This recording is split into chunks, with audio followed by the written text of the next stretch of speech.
What's going on YouTube? It's Gan and Mo, and in today's video we're going to be showing you how investing is not all that hard, plain and simple, and it's actually easier than most make it out to be. So let's get started. If you were to ask most healthcare professionals what's the most challenging part about managing their finances, most of them will tell you it's investing.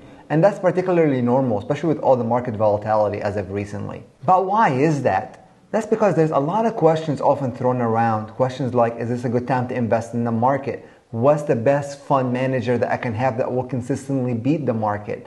What is the best asset allocation I could invest in? These are all questions that are overcomplicating the whole process of investing and questions that don't even really matter when it comes to investing. I would actually like to make the argument that investing is one of the simplest parts of financial planning. Not because we know the answers to any of those questions that Mo brought out. The answer is we don't. But neither does anybody else. The main difference between us financial experts and you is the fact that we decided to take the plunge towards investing. We're no smarter than you, nobody's smarter than anybody else out there.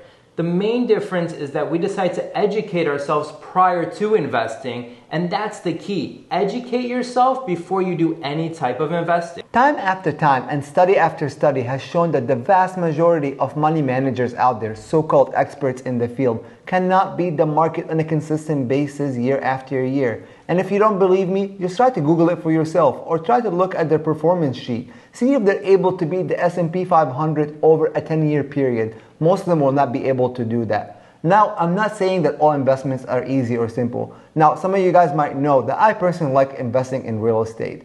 And it really does come down to a simple formula. You just have to understand the numbers that go into each individual deal. So what does all this information mean to the average investor? You, the healthcare professional, trying to find the best hedge fund manager out there, trying to beat the market, or trying to find that perfect asset allocation to give you the best return on your buck. All those will probably backfire. So the irony to all this is investing is actually really complex, that your best bet is to keep it really simple by following these steps. Now, the first and most important step is matching your asset allocations to your risk tolerance. And what does that mean? It means having a serious discussion with yourselves and managing your expectations and your risk tolerance.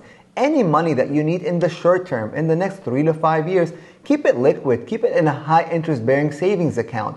Any money that you need in the long term, at least 10 years, you can put it in investment vehicles like stocks or real estate.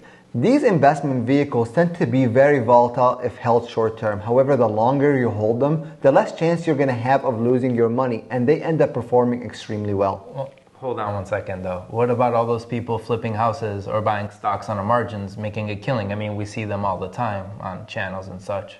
Absolutely. They end up making a lot of money, but they're also assuming a lot of risk. And it goes back to what we discussed earlier. This all is contingent about how much risk you're willing to tolerate. Which leads us into this important topic of understanding your personal comfort with risk.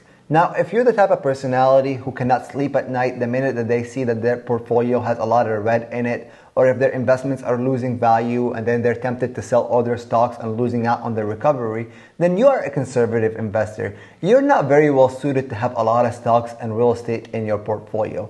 But if you're one that likes a lot of risk, you are a type of investor that is very well suited for a higher allocation towards stocks and real estate. Now let's dive into the good stuff. How you can implement these actions in some very easy ways, which we recommend to anybody who doesn't want to do much research outside of watching a few vlogs online, like our channel. The easiest solution to all this is putting your money into a target date fund for retirement.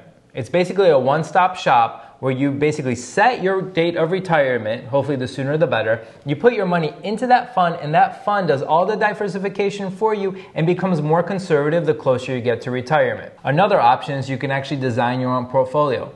Most of these brokerage accounts start off with a risk tolerance questionnaire. Or you could check out the link in the description below for some of the most commonly used asset allocations for portfolio and the pros and cons that come along with them. Another option is you can actually use a financial advisor or a robo-advisor, like Capital One or Betterment, which actually help you with your asset allocation, actually can provide you with some tax-efficient strategies along the way. Another very important consideration when it comes to investing are all the costs associated with investing. What does that mean? Anytime that you purchase real estate, there's always going to be some taxes that you're going to have to pay along the way. There's always going to be some closing costs that both the buyer and the seller have to pay. Same thing goes for stocks. Anytime that you purchase a stock, there's typically some commission or some transaction costs along the way. However, not all hope is lost. you can still make some very tax efficient moves. You can contribute to your retirement accounts.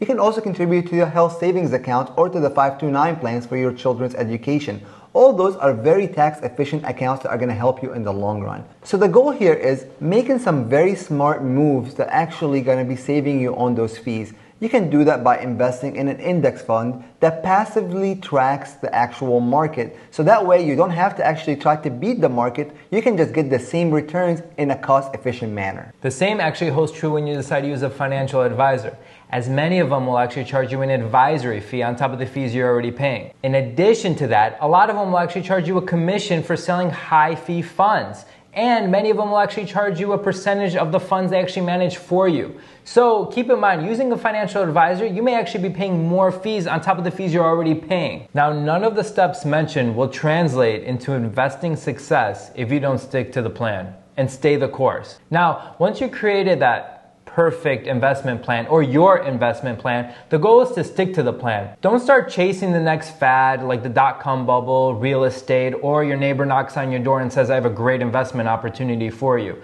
All of these will actually lead you down the road to failure and poor investment strategies. Once you created it, stick to it, and you're going to actually see your investment success grow and your money actually giving you more money in return. Yep, so don't chase that Bitcoin. Now, sticking to your plan might sound like the simplest of all the above. However, it's typically the hardest. The hardest part of investment isn't the complexities of investing or the taxes that you're going to be paying or picking the right asset allocation. It's actually staying the course. It's managing ourselves. Now, none of the steps that we laid out so far require you to have a lot of knowledge to jump into investing. Any person can do it. Even the average person watching this channel is going to be able to start investing with very minimal knowledge. Now, yes, some investments do require a lot more expertise, but when it's all said and done, to reach your financial success, you can just take those tried and true methods that we laid out today, and you're going to be reaching your financial goals. So, happy investing, dear colleagues, and let us know what's holding you back from investing by commenting in the section below. And as always, don't forget to gingerly tap that like button, subscribe to our channel, and we'll see you next time.